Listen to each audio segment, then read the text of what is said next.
सोचिए, तारीख है 24 मार्च 2026। एक चिंगारी ने मशरिक वुस्ता को आग लगा दी है और अब ये शोले पूरी आलमी माईशत को अपनी लपेट में लेने के दहाने पर हैं। एक इलाकाई तनाज़ा एक आलमी डरावने ख्वाब में बदल चुका है।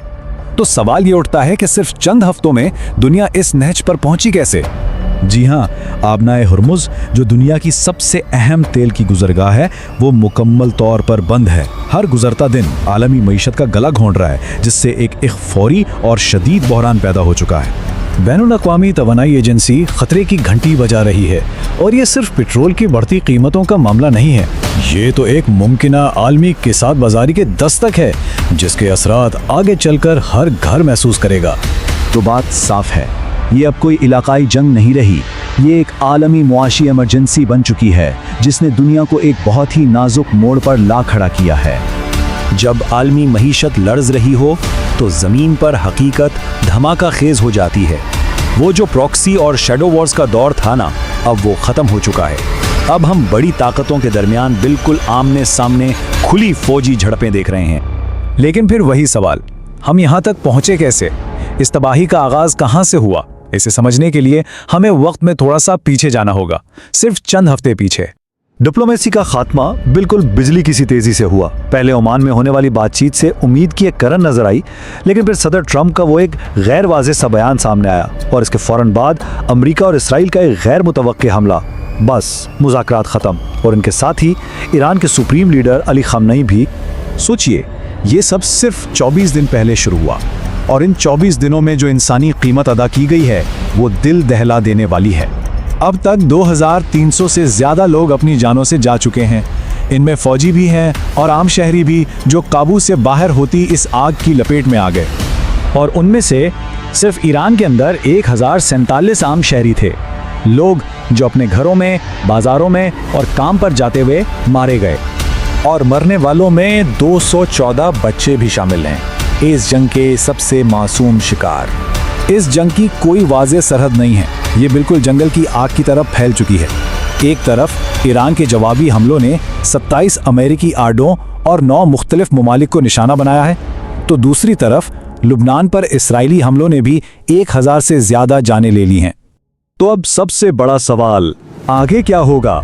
ये जंग मजीद भड़केगी या इसे रोकने का कोई रास्ता निकलेगा? देखा जाए तो इस वक्त दोनों तरफ की कुव्वतें काम कर रही हैं। इस वक्त दुनिया बिल्कुल एक छुरी की धार पर खड़ी है। एक तरफ वो अवामिल हैं जो इसे एक मुकम्मल जंग की तरफ धकेल रहे हैं। ख़ामनेई की हलाकत के बाद सिफारती रास्ते बंद हैं और इसराइल अपने हमले तेज़ करना चाहता है। लेकिन फिर दूसरी तरफ कुछ ताकतवर ब्रिक्स भी हैं। तेल की कीमतों का मौशी दबाव, सदर ट्रंप का गैर मुतवक्का रवैया और जंग बंदी के लिए बढ़ता हुआ आलमी दबाव। तो ये एक बहुत ही नाजुक तवाज़ुन है। तो इन हालात को देखते हुए और जो इंटेलिजेंस हमारे पास है, उसकी बुनियाद पर इस जंग के मुस्तकबिल के 3 मुमकिना मंजरनामे सामने आते हैं। और जो इम्कानात हैं वो कुछ ख़ास अच्छे नहीं हैं। एक नाजुक सी जंगबंदी का इम्कान है 40%, बिल्कुल उतना ही। 40% इम्कान एक लंबी थका देने वाली हाइब्रिड जंग का है और फिर 20% इम्कान है मुकम्मल तबाही का। तजिया बिल्कुल साफ है, यहाँ से कोई आसान रास्ता नहीं है। पहला मंजरनामा जो सबसे ज़्यादा पुरुम्मीद है, एक नाजुक जंगबंदी, लेकिन ये अमन की ख्वाहिश से नहीं बल्कि मुआशी तकलीफ की वजह से होगी। और ये वक्फा भी इंतहाई ख़तरे में होगा, क्योंकि इसराइल लड़ाई जारी रखने का इशारा दे रहा है। साफ लफ्ज़ों में ये अमन नहीं होगा, सिर्फ तूफ़ान में एक आर्जी खामोशी होगी। दूसरा मंजरनामा खुली जंग खुफिया जंग में बदल जाए, मतलब ये एक तवील और थका देने वाली हाइब्रिड वॉर की शक्ल इख्तियार कर लेगी। हो सकता है बड़े धमाके रुक जाएं, लेकिन तनाज़ो प्रॉक्सी हमलों, साइबर हमलों और माशी तखरीबकारी के ज़रिए सुलगता रहेगा। ये एक ना ख़त्म होने वाली जंग होगी, एक ऐसा ज़ख्म जो रिश्ता रहेगा और जिसमें फ़तह का कोई इम्कान नहीं। और फिर है तीसरा रास्ता, तबाही की तरफ जाने वाला रास्ता। यहाँ बस एक गलती, किसी जौहरी प्लांट पर हमला या अमरीकी ज़मीनी अफवाज की मुदाखलत एक ऐसा सिलसिला शुरू कर सकती है जिसे रोका नहीं जा सकेगा।